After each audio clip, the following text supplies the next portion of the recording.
saudaraku yang terkasih dalam Tuhan Yesus Kristus, pada sore hari ini, tanggal 7 Oktober, hari Rabu, kita kumpul kembali dalam persekutuan doa bersama. Saya mohon semua bisa mengikuti persekutuan ini dengan tetap menjaga standar M3, menjaga jarak, mencuci tangan, dan memakai masker. Jadi semua menjalankan apa yang kita sudah kenal dengan M3.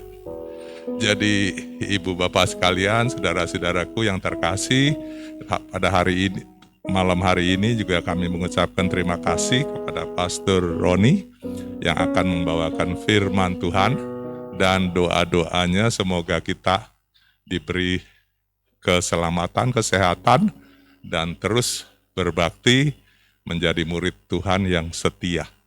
Terima kasih sekali lagi, selamat datang di dalam persekutuan doa kita.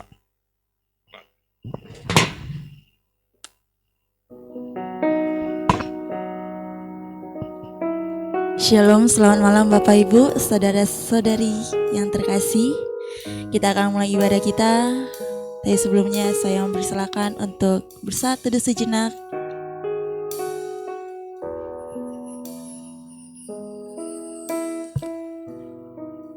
Firman Tuhan kita pada malam hari ini ada pada Injil Mazmur 103 ayat 13 yang berbunyi demikian: seperti Bapa sayang kepada anak-anaknya, demikian Tuhan sayang kepada orang-orang yang takut akan Dia. Kita akan mengangkat satu pujian, Bapa yang kekal. Kasih-Nya yang sempurna telah kita terima darinya, bukan karena kebaikan kita, melainkan karena kasih karunia-Nya yang mampu memulihkan kita.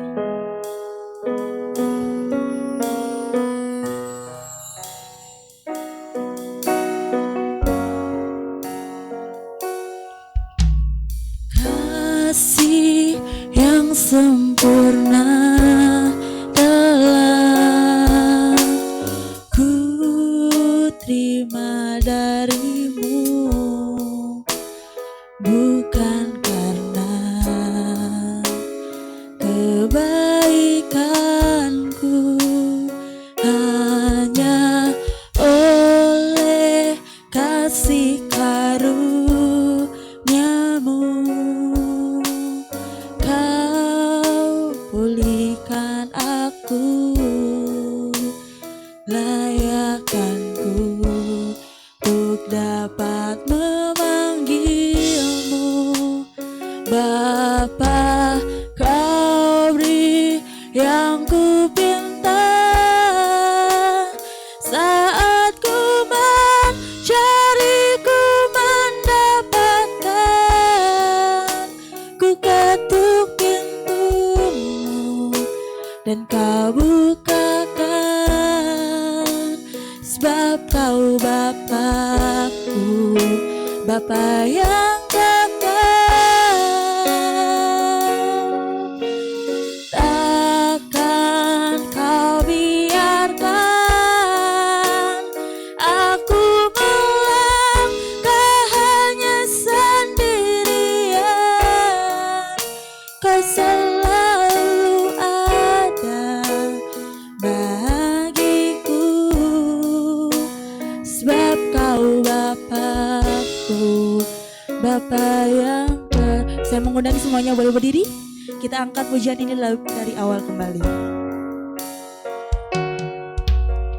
Kasih yang sempurna telah ku terima darimu, bukan karena kebaikanku, hanya oleh kasih karunia-Mu Kau pulihkan aku, layakkanku untuk dapat memanggil-Mu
Bapakku, Bapa yang kekal. Oh, takkan kau biarkan aku melangkah hanya sendirian.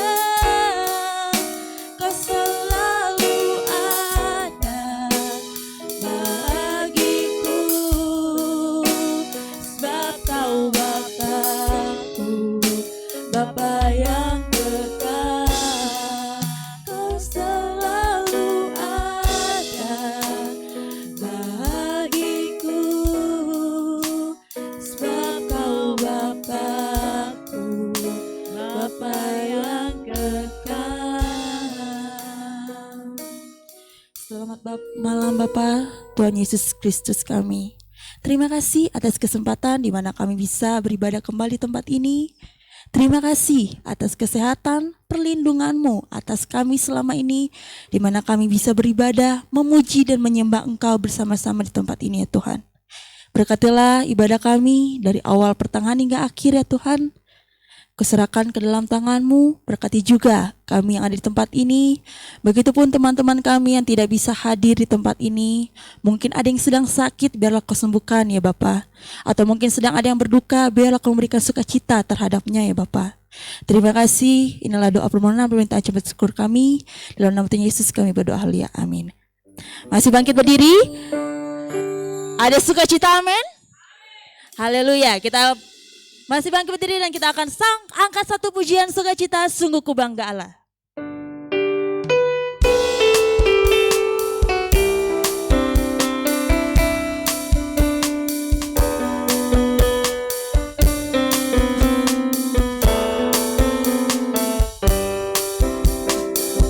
Sungguh ku bangga Bapa, punya Allah seperti Engkau.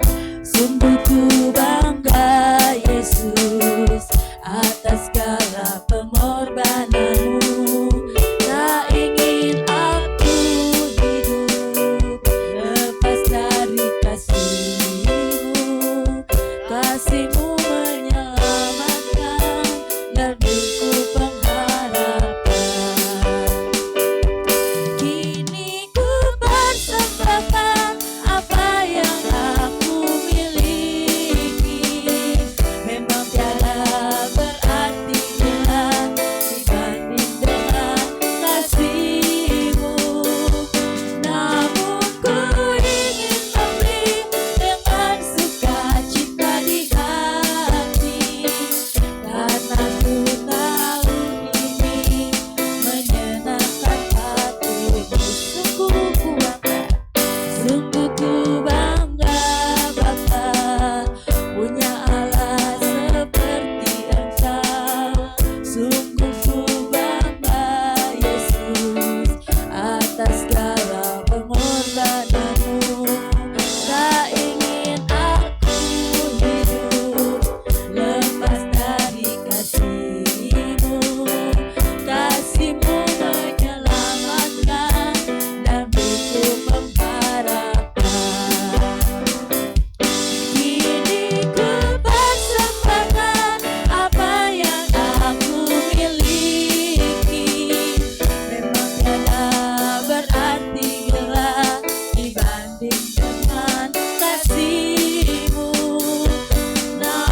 kembali. Terima kasih. Saatnya kita akan memasuki sesi firman Tuhan. Kita akan mempersiapkan hati dan pikiran kita untuk mendengar firman Tuhan yang akan disampaikan oleh Pastor John Roni Serworwara. Tapi sebelumnya mari kita angkat satu pujian sejauh timur.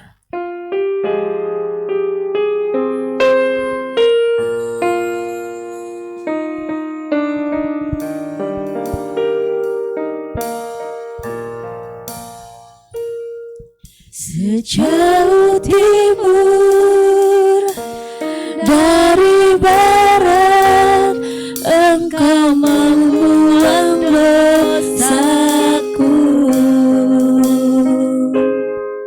Tiada kau ingat lagi pelanggaranku.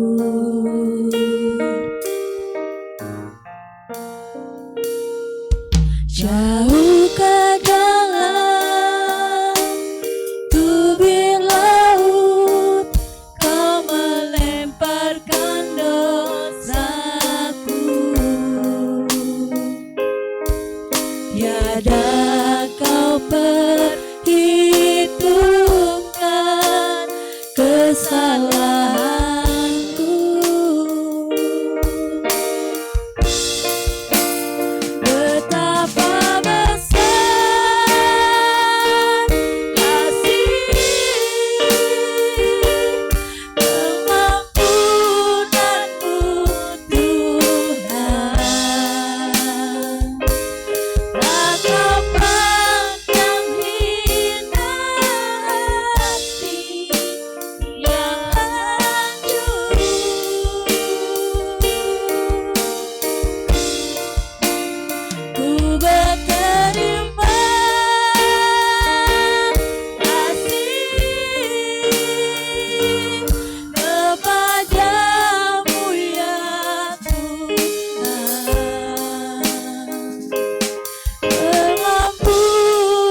Sama-sama kita nyanyikan lagi betapa besar kasih dan sungguh-sungguh betapa besar kasih pengampunanmu Tuhan. Takkan pandang hina hati yang hancur.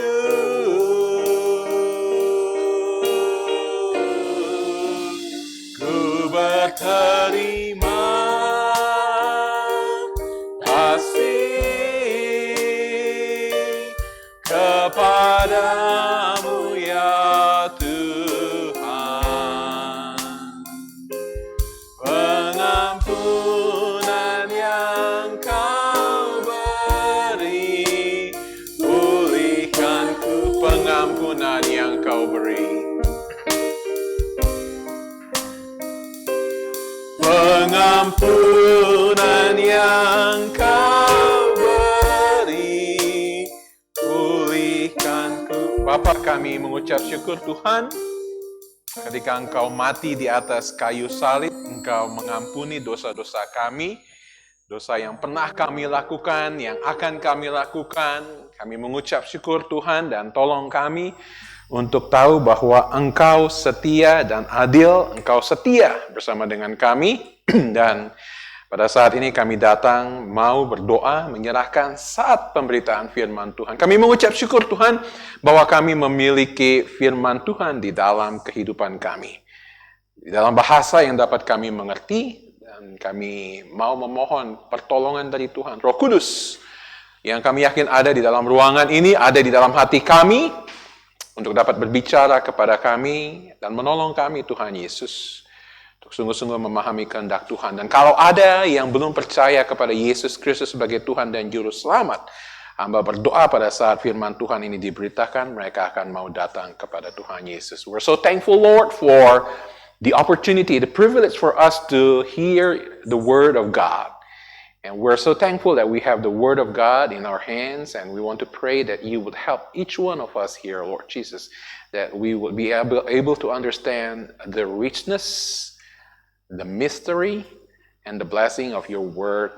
And bless our family here, although it's a different language for them, but we pray that they will be, because of the Holy Spirit, they will be able to understand your will in their lives. We love you, Jesus. Amen. Silakan duduk. Terima kasih. Sylvie, Anda membuktikan bahwa orang Manado memang punya suara yang baik, suara yang hanya kalah dengan orang Ambon. Oke?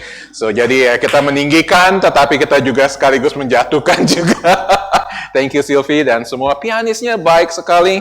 Kita tidak sabar untuk menanti pianis sesungguhnya datang. Ulangan pasalnya yang ke-6, kita akan berbicara mengenai firman Tuhan. Aku dan firman Tuhan. Next slide.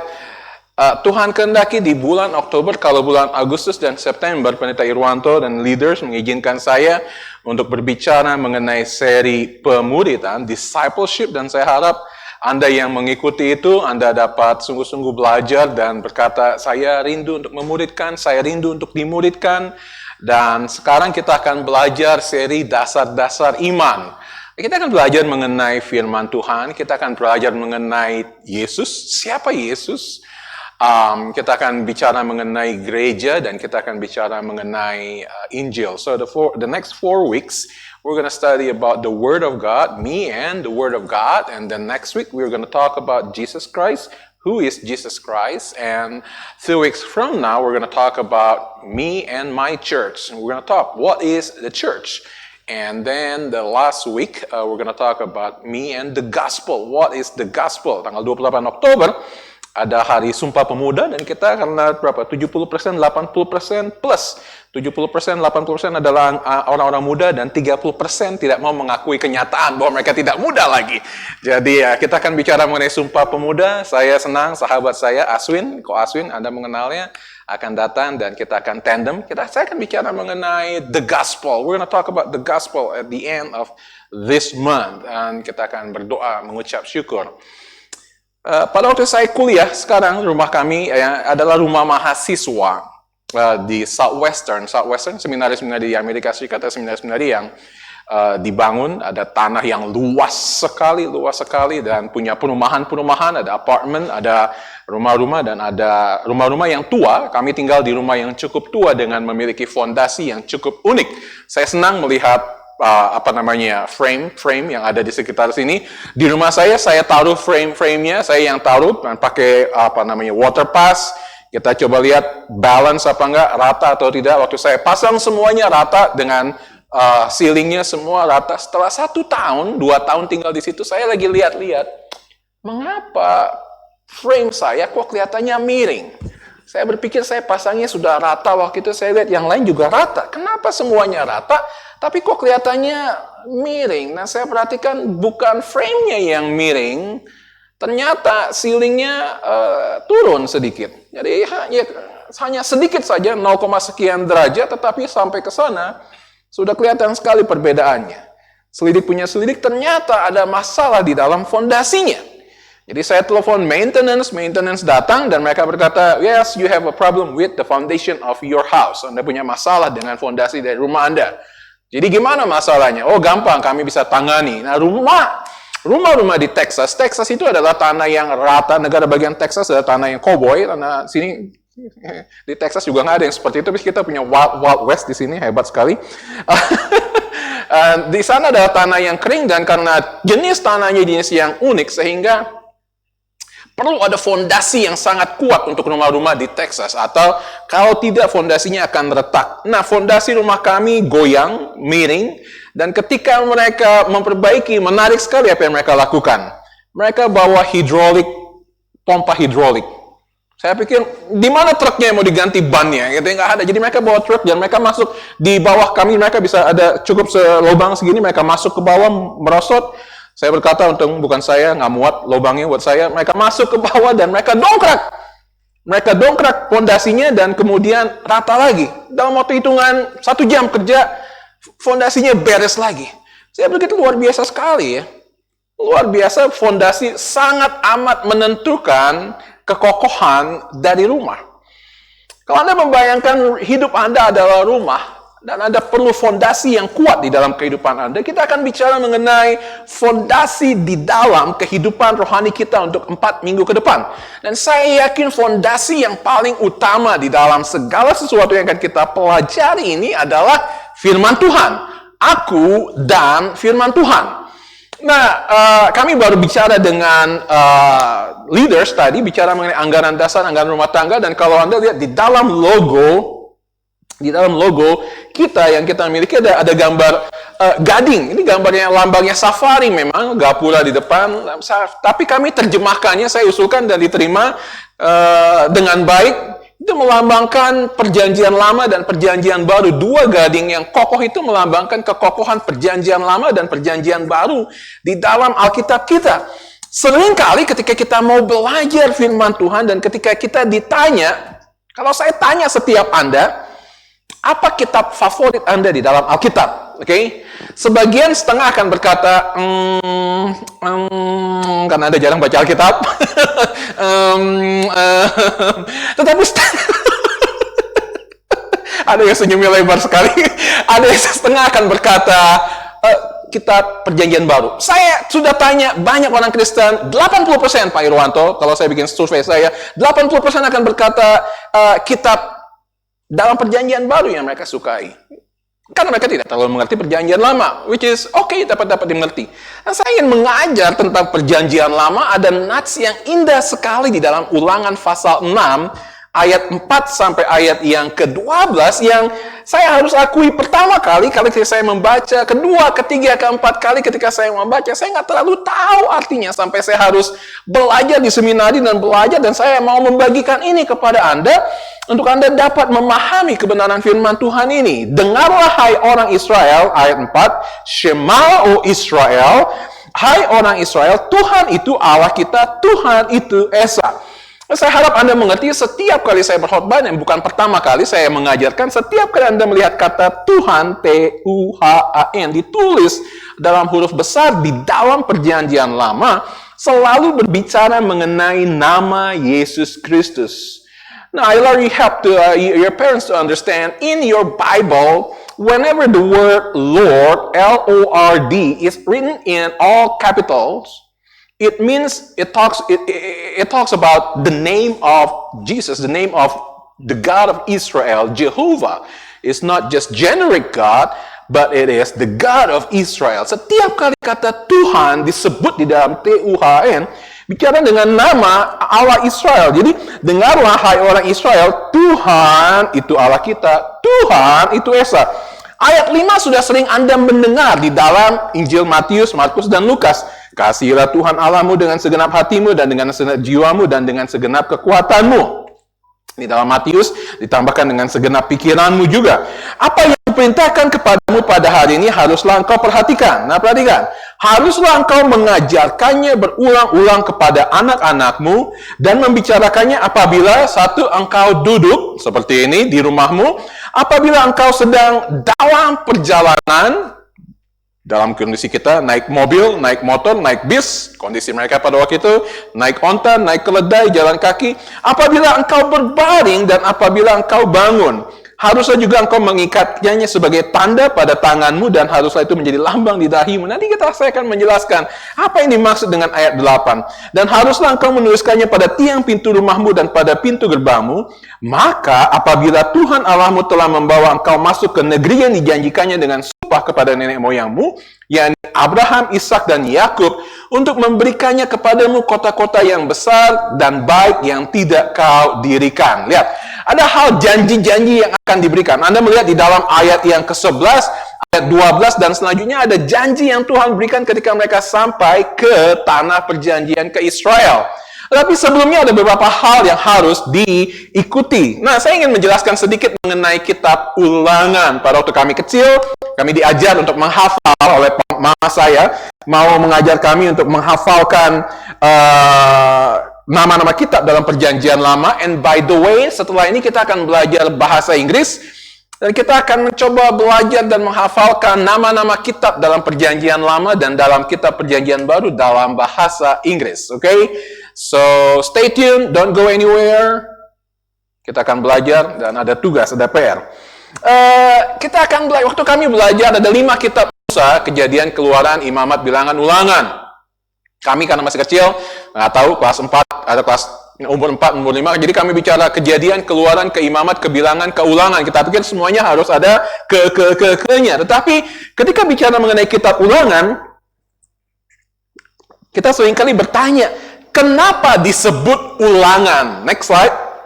Kenapa disebut dengan ulangan? Sebelumnya saya akan memberikan beberapa fakta luar biasa mengenai Alkitab. Anda dapat Google ini dan Anda lihat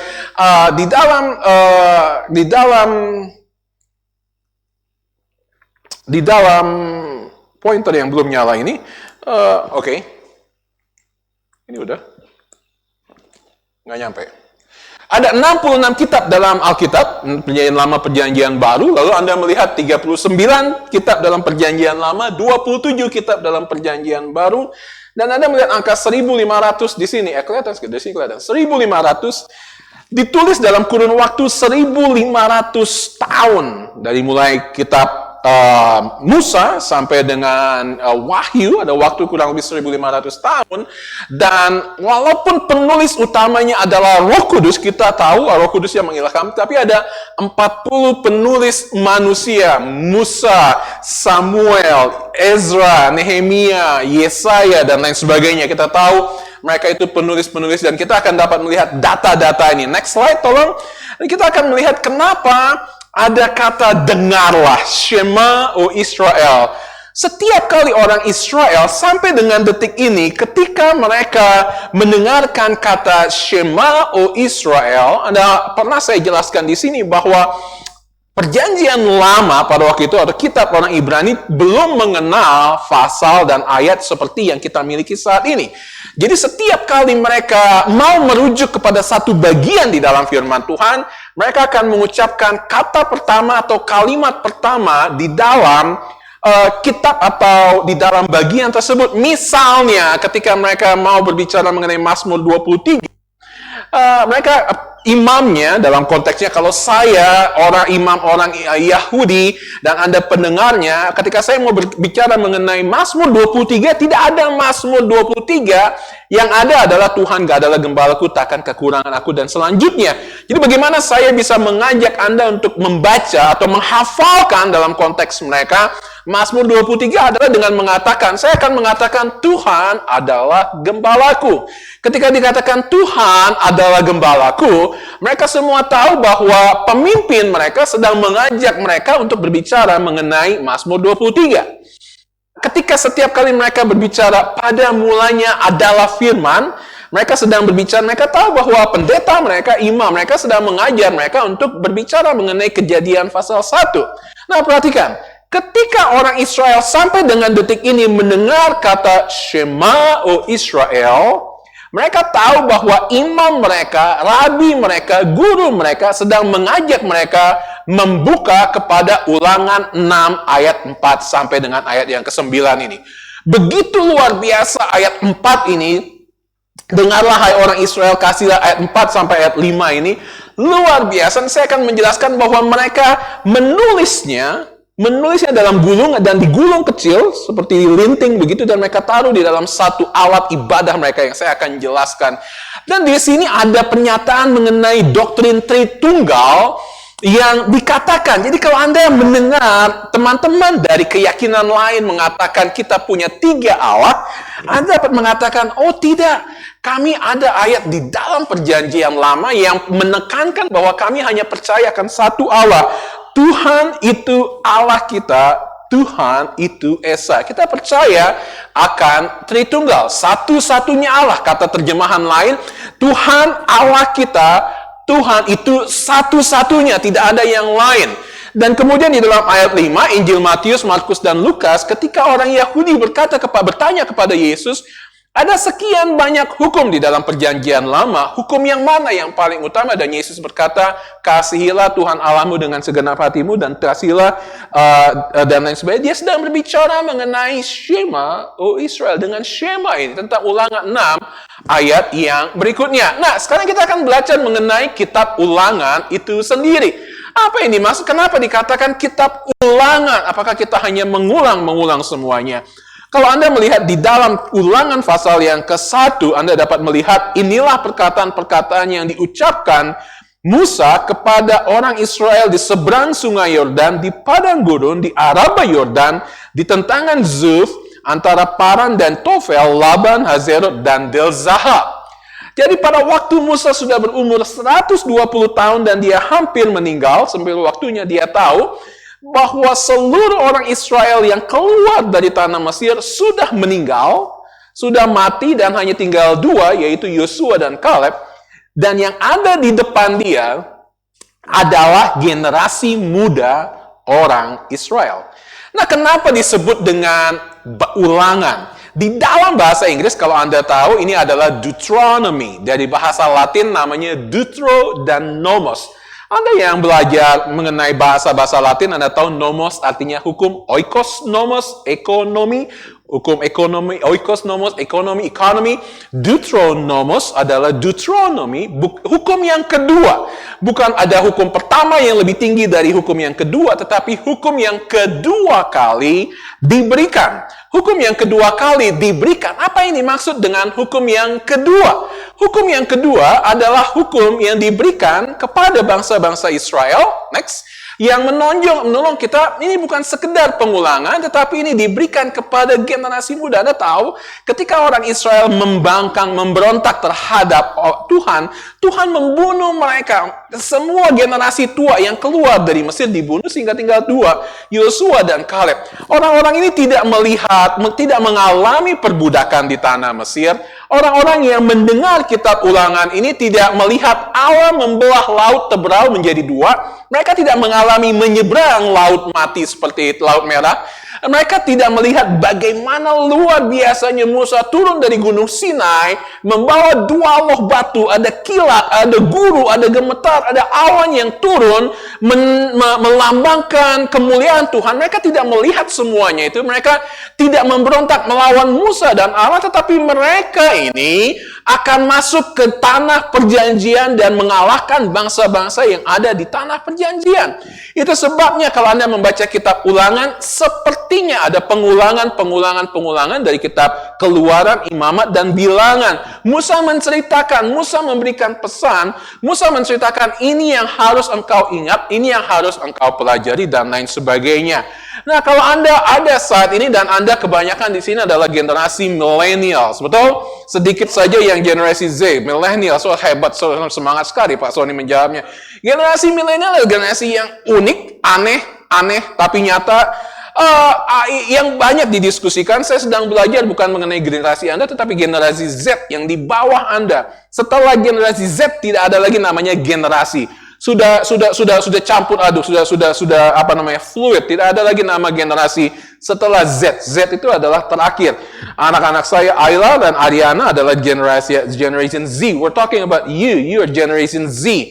Kalau Anda, Pak Madonna, 18 tahun ke bawah, betul? Jadi Anda generasi yang nggak jelas sebenarnya. Oke, jadi generasi milenial yang akan menghadapi tantangan yang luar biasa. Tahukah Anda bahwa Anda mengalami tantangan yang luar biasa? Anda hidup di dalam dunia yang amat sangat tidak jelas. Kita masih hidup di dalam dunia yang tidak jelas. Dan bagaimana saatnya sekarang kita dapat melalui semuanya ini?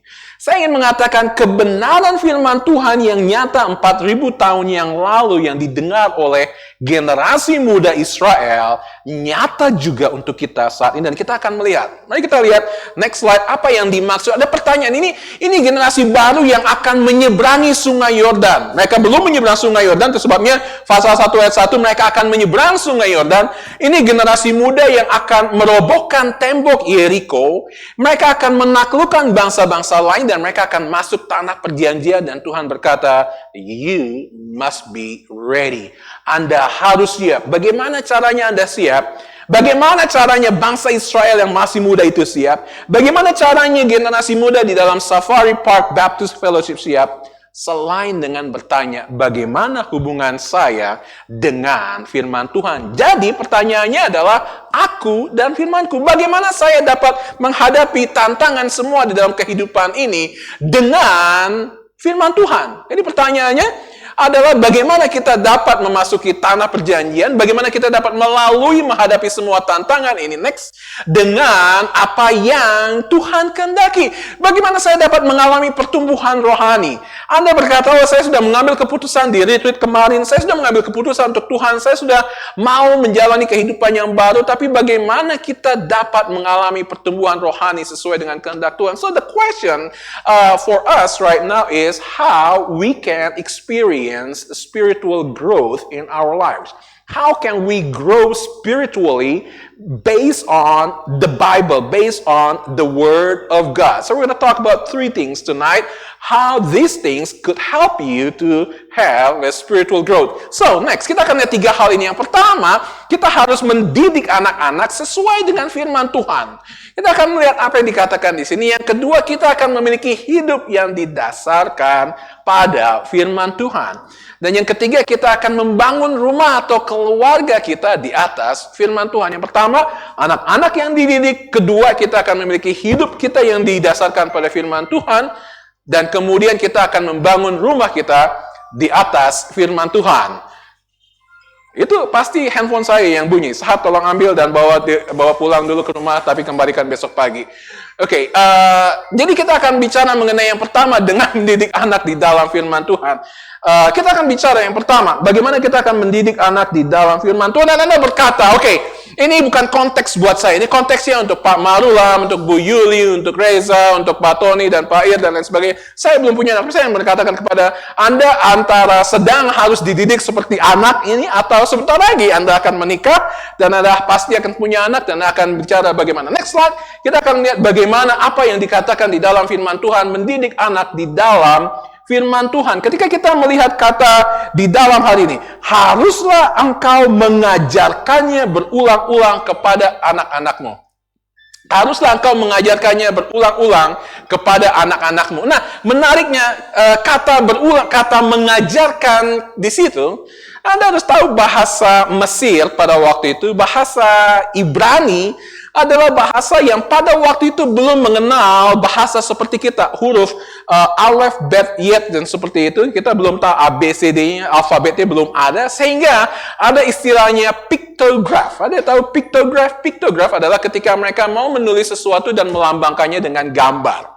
Jadi, ketika mereka menulis satu kata, mereka akan menulis dengan gambar dan mengatakan ini adalah lambang dari kata tersebut. Jadi, misalnya kata mengajar di situ adalah gambar, adalah kata yang ketika mereka gambarkan adalah ada dua kata, ada dua gambar. Yang pertama adalah kata memutar dan kata kepala yang diputar. Kepala yang diputar untuk mengajarkan mengenai kata mengajar.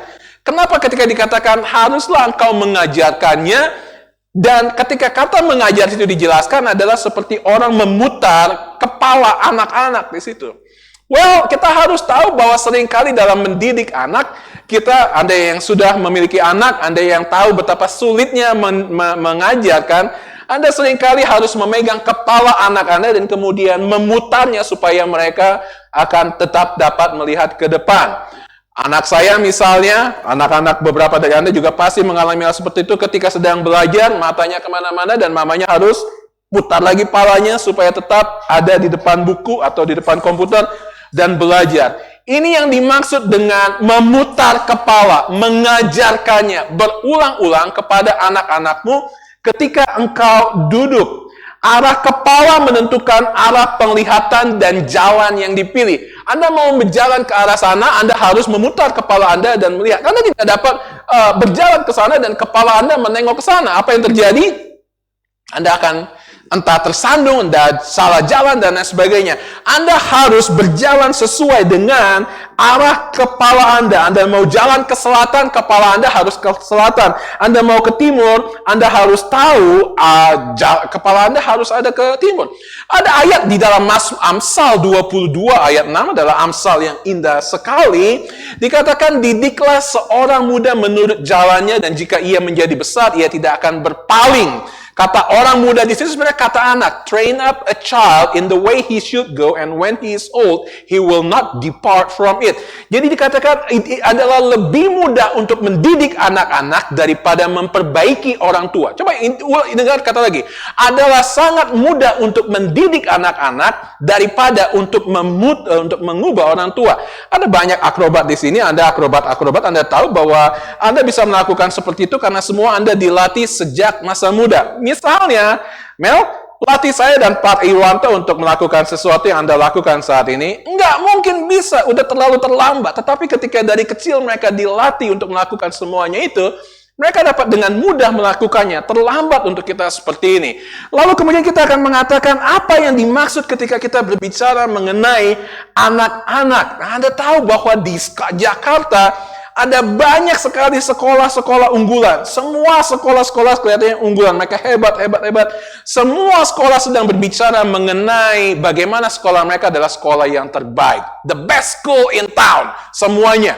Waktu saya baru pindah ke Texas, kami mencari sekolah dulu pertama untuk anak-anak, dan ketika saya diajar untuk masuk ke suatu sekolah, saya tanya, karena nggak tahu apa-apa tentang Amerika, lalu kemudian saya tanya, wah hebat sekali sekolah ini, saya berkata kepada temannya yang mengantar. Kenapa? Ada tulisannya number 1 school in Fort Worth, di kota kami. Terus dia berkata, jangan percaya, semua sekolah di sini juga bilang number 1 in the town. Jadi saya kata, semua ingin mencoba untuk menjadi, dan kita selalu mau mengirim anak-anak kita untuk masuk ke sekolah yang hebat. Kalau uangnya mampu, kalau uangnya nggak mampu ya udahlah. SD 01 morning and afternoon, SDN 01 pagi dan petang. Sekarang kalau lihat di peta-petanya morning and afternoon, pagi dan petang. Tapi saya ingin bertanya, seringkali kita menyepelekan pendidikan firman Tuhan kepada anak-anak kita. Misalnya tidak ada COVID.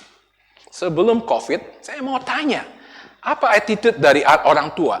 Orang tua berharap bahwa segala sesuatu tentang Alkitab dapat diselesaikan dengan 1 jam sekolah minggu.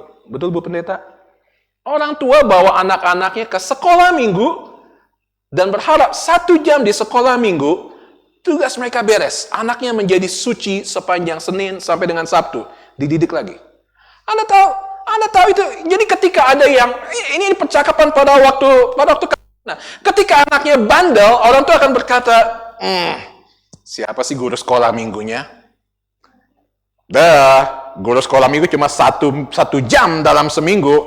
Orang tua di rumah 6 kali 24 jam, 7 kali 24 jam. Dan Anda tahu bahwa tanggung jawab paling utama untuk mendidik anak-anak adalah diletak pada tangan orang tua. Anda berkata, wah, saya masih 21 tahun, masih jauh untuk menikah. Wah, saya belum punya pacar, saya belum akan berkeluarga. Saya ingin berkata kepada orang-orang muda saat ini.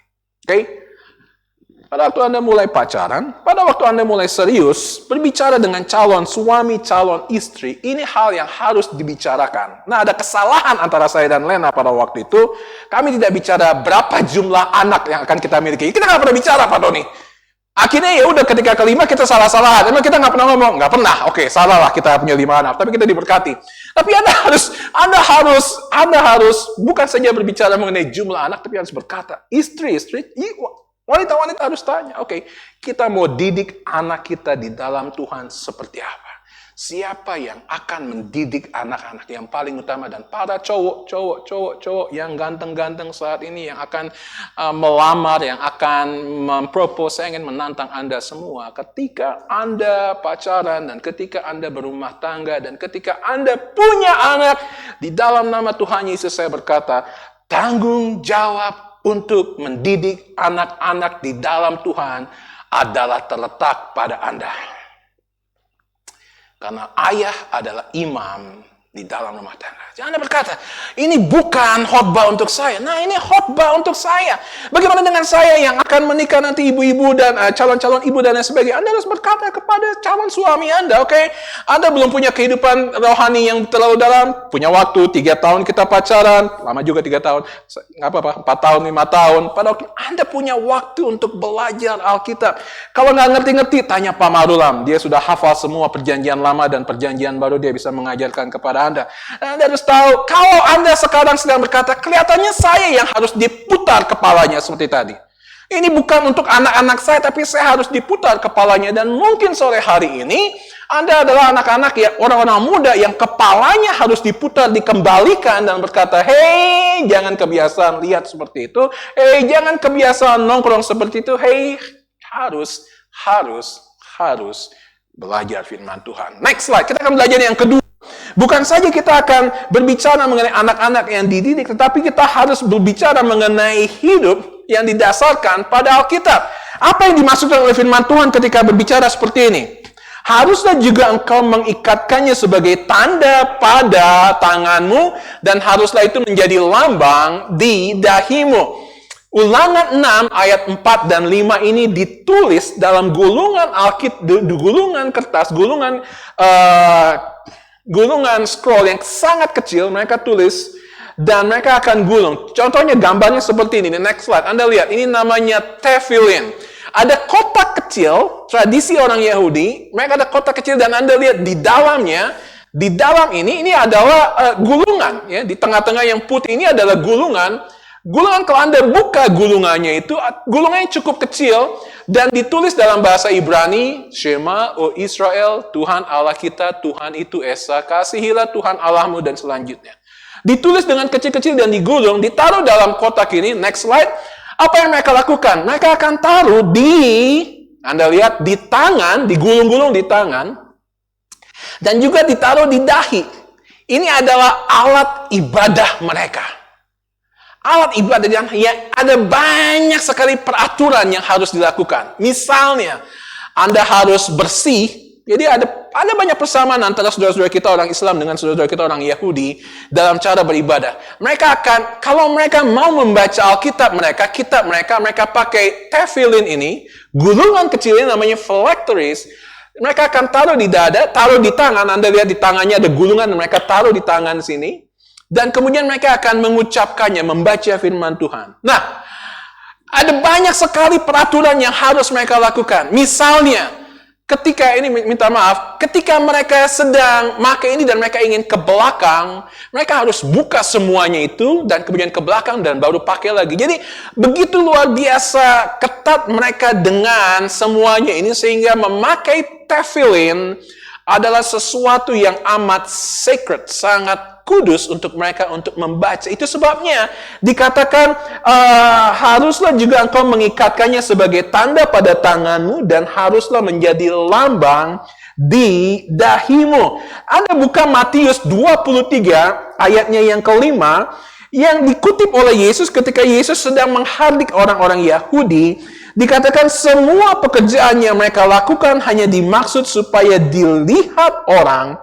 Mereka memakai tali sembayang, ini adalah tali sembayang mereka yang lebar dan jubah-jubah yang panjang. Dan mereka akan bangga ketika mereka kelihatan tali sembayangnya, tefillinnya. Mereka akan bangga, mereka bawa-bawa ini. Dan orang berkata, oh, religi sekali, sangat rohani sekali orang itu. Dengan bangga mereka akan memakaikan pakaian keagamaan mereka. Dan Tuhan tidak suka, Tuhan menegur semuanya itu.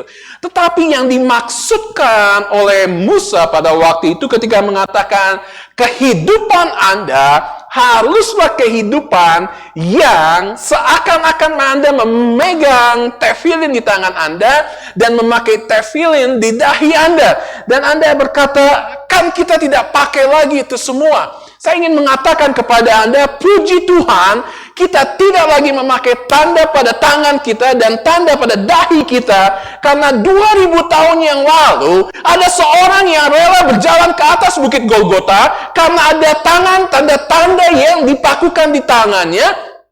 Ada mahkota yang ditancapkan di kepalanya, sehingga ketika dia mati di atas kayu salib, orang itu memakai tanda di dahinya, tanda di tangannya sebagai penebusan untuk dosa kita. Dan kita tidak perlu memakai ini karena kita hanya melihat kepada karya penebusan yang dilakukan oleh Yesus Kristus di atas kayu salib ketika dia menebus dosa kita. Dan inilah tanda yang harus Anda pakai. Dan Thomas, salah satu murid Yesus, ketika dia tidak melihat Yesus bangkit dan dia belum melihat Yesus menampakkan diri kepadanya, dia berkata, sebelum aku mencucukkan jariku di tangannya dan di lambungnya, sekali-kali aku tidak percaya. Dan kemudian Yesus menampakkan diri kepadanya. Ini tanganku. Ini tanda pada tanganku. Dan Yesus juga sedang berkata kepada Anda, ini tanda pada tanganku. Ini tanda pada dahiku.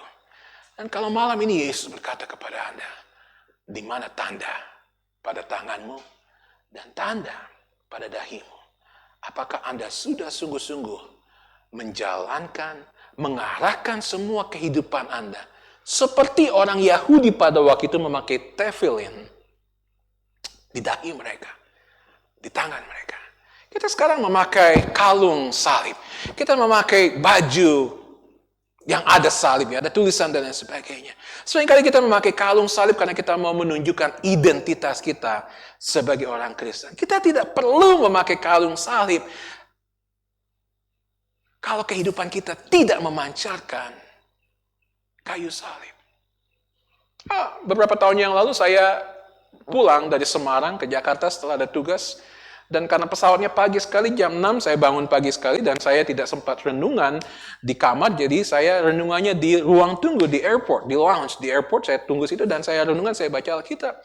Dan ada seorang pelayan di situ yang rupanya orang Kristen dan dia datang kepada saya dan dia berkata, Bapak Pendeta. Saya juga terlalu polos. Saya bilang, dari mana sebab Mbak tahu? Bapak baca Alkitab. Saya berkata, jadi yang baca Alkitab hanya pendeta.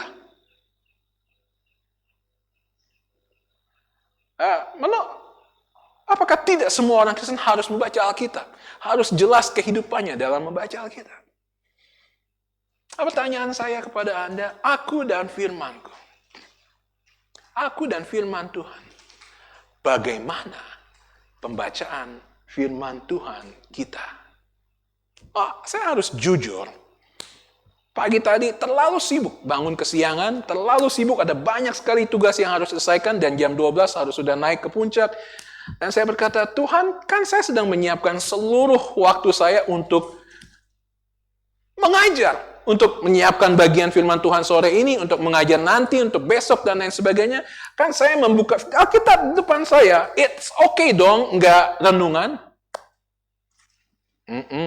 Tuhan bilang, sibuk?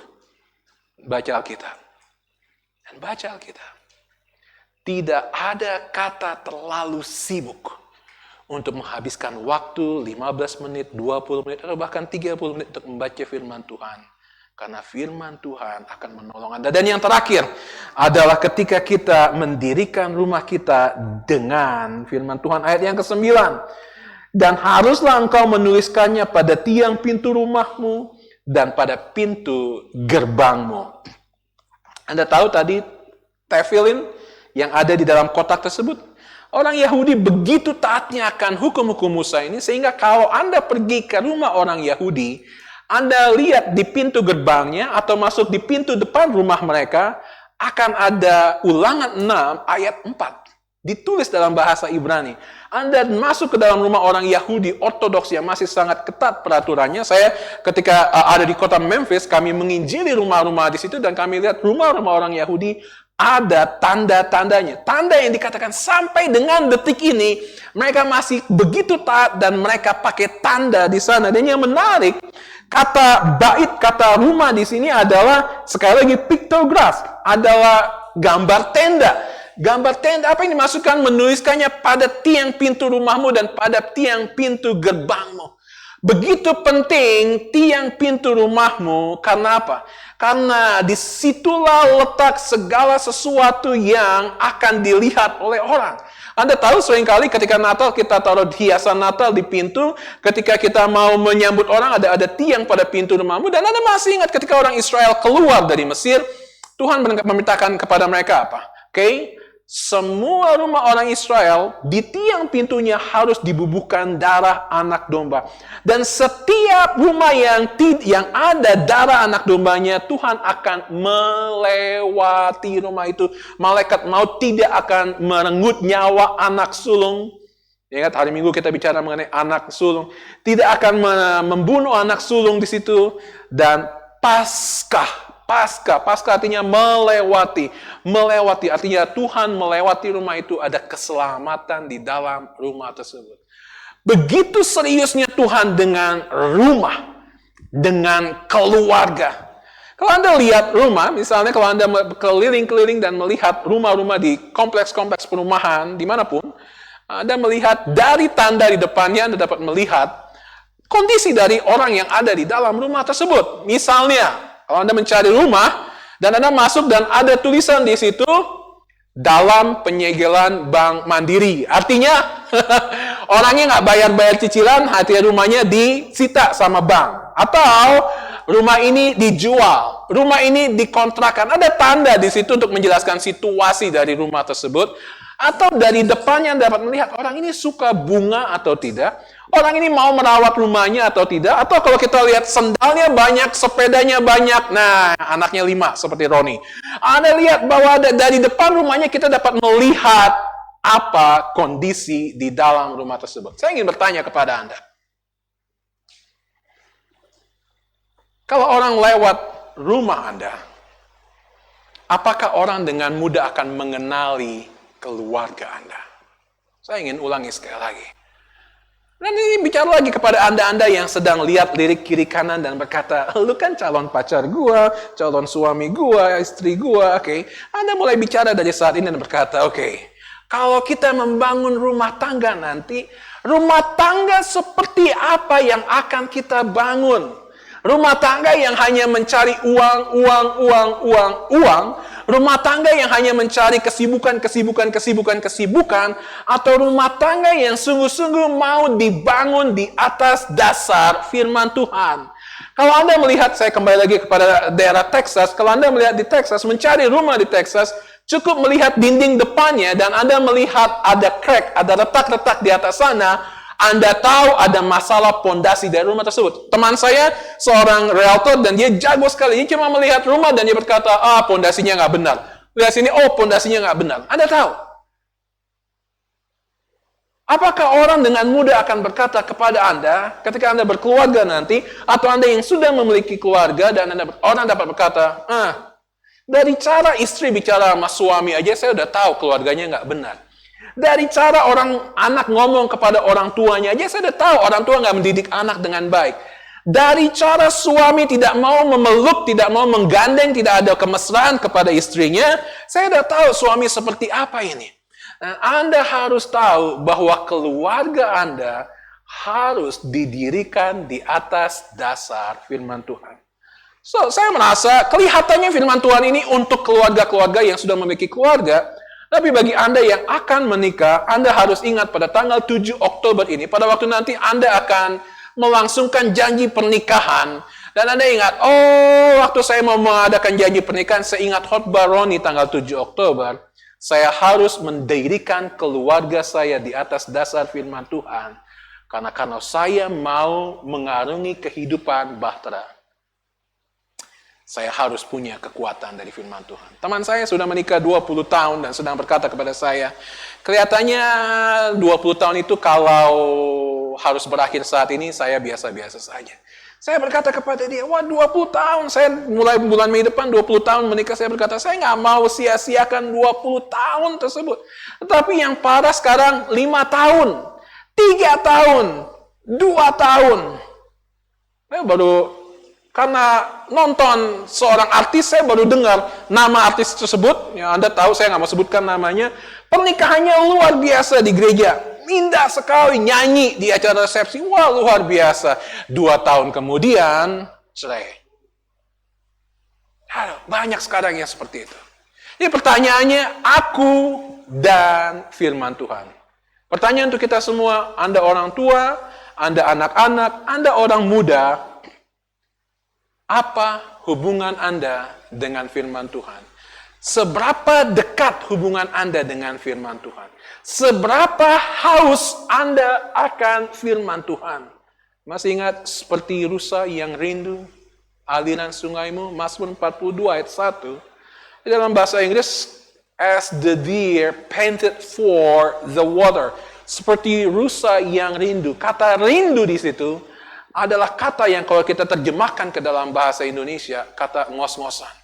Seperti rusa yang begitu dahaga karena haus. Habis berlari mau minum air. Demikianlah kita harus haus, dahaga, desperate akan firman Tuhan.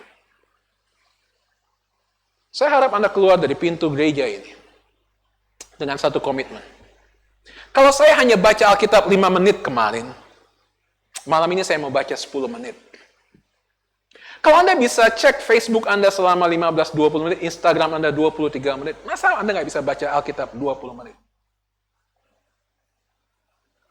Kalau Anda dapat nonton berita, kalau Anda dapat, maaf.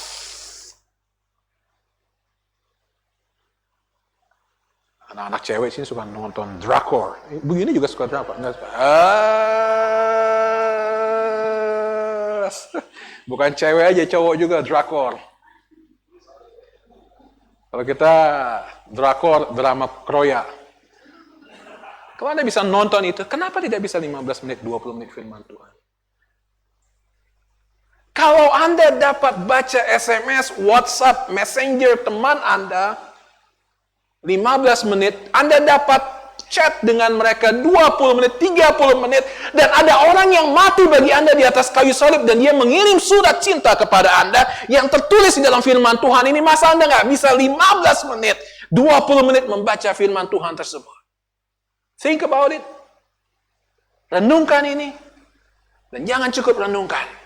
Dan berkata, Tuhan, oke, tadi cuma 5 menit, malam ini 10 menit. Minggu depan Anda berkata, Tuhan, minggu lalu cuma 10 menit, sekarang 15 menit. Dan bulan depan Anda berkata, Tuhan, hanya 15 menit, sekarang saya mau baca 20 menit. Dan saya berdoa dan saya katakan kepada Anda, hidup Anda akan lebih diberkati ketika Anda memulai hari Anda dengan membaca firman Tuhan, merenungkannya, dan berkata kepada Tuhan, change my heart, oh God. Ubah hatiku, ubah hidupku, karena firman Tuhan. Bapa, di dalam nama Yesus, hamba berdoa. Teman-teman hamba yang ada di dalam ruangan ini. Bukan hanya mengangguk-anggukkan kepala dan berkata, "Yes Lord, benar Tuhan, aku mau berjanji." Tapi mereka akan berkata, "Benar Tuhan, aku akan melakukannya." Bapak, kami berdoa tidak ada satupun di sini yang akan berjanji, tetapi mereka akan melakukannya. Hamba berdoa setiap kami akan diubahkan, setiap kami akan haus akan firman Tuhan. Dan Tuhan pasti akan memberkati kami. Di dalam nama-Mu kami berdoa dan mengucap syukur. Amin.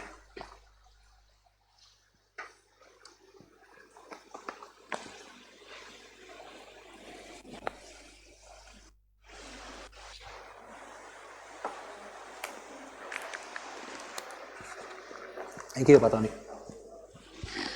Puji Tuhan, terima kasih atas firman-Nya Pastor John Rani. Saatnya kita untuk mengakhiri ibadah kita.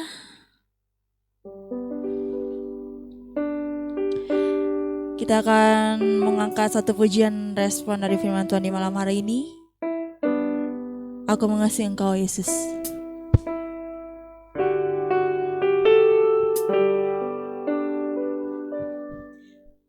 Aku mengasihi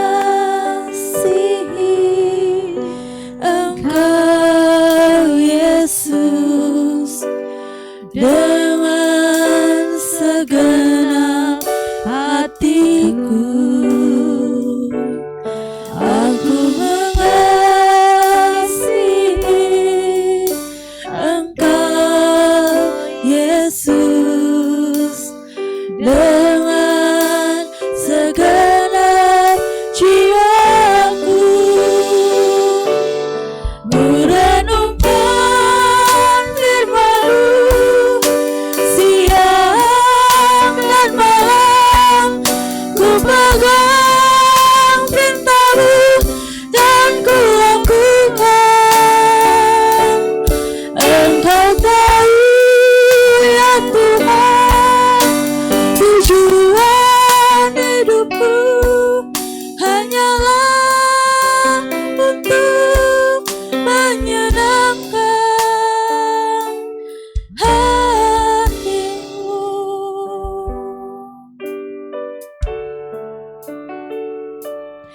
Aku mengasihi Engkau, Yesus, dengan segenap hatiku. Aku mengasihi Engkau, Yesus, dengan segenap jiwaku. Ku renungkan firman-Mu siang dan malam, ku pegang perintah-Mu dan ku lakukan. Engkau tahu ya Tuhan, tujuan hidupku hanyalah untuk menyenangkan hati-Mu.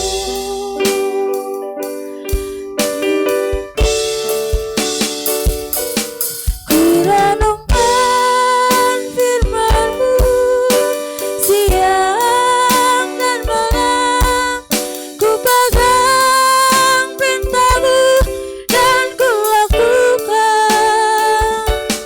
Engkau tahu ya Tuhan, tujuan hidupku hanyalah untuk menyenangkan hati-Mu. Doa penutup dibawakan oleh Pastor Johnny.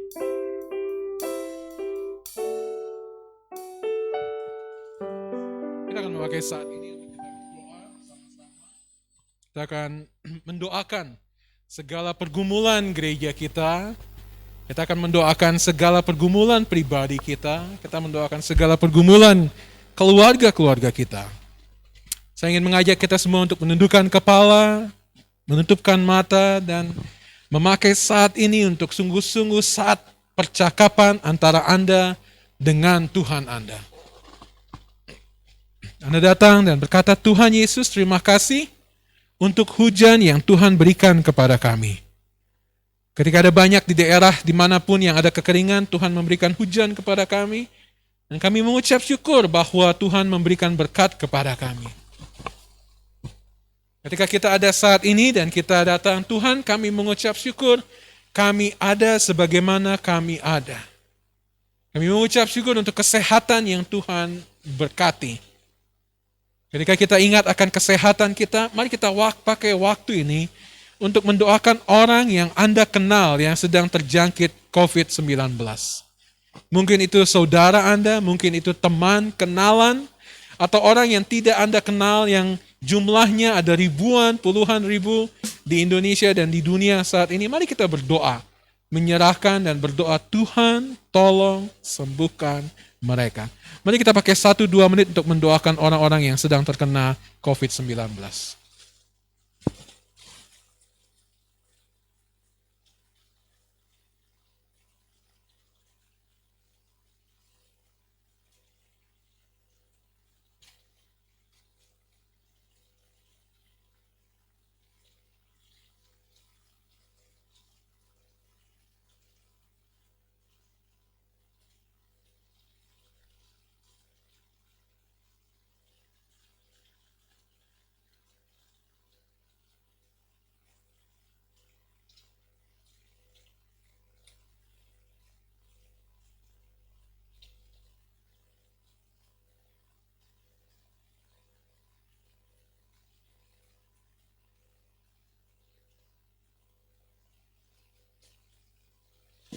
Mari kita berdoa untuk pemerintah dan bangsa dan negara kita, yang pemerintah pusat dan daerah yang sedang bekerja keras. Para Satgas COVID-19, gugus tugas dimanapun juga, para dokter perawat yang sedang bekerja keras merawat para pasien COVID. Mari kita berdoa untuk kesehatan mereka, stamina mereka. Kita berdoa untuk keuangan negara untuk cukup mengatasi pandemi ini. Mari kita memakai waktu untuk mendoakan mereka.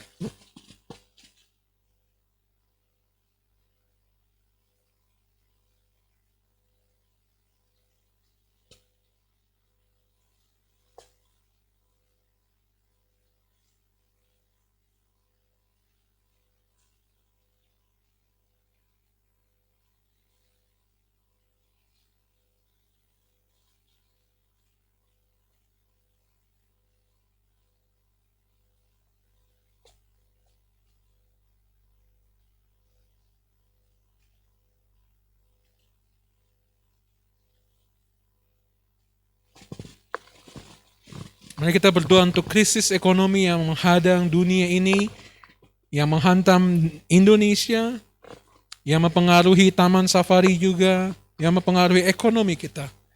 Mari kita berdoa meminta belas kasihan Tuhan. Supaya Tuhan akan mengakhiri semua krisis ini, dan tahun yang baru nanti adalah tahun ketika kita mulai dipulihkan. Ekonomi kita dipulihkan, kesehatan kita dipulihkan, keluarga kita dipulihkan, pendidikan kita dipulihkan. Tetapi lebih dari semuanya, kerohanian kita akan dipulihkan. Mari kita memakai waktu untuk berdoa untuk pemulihan.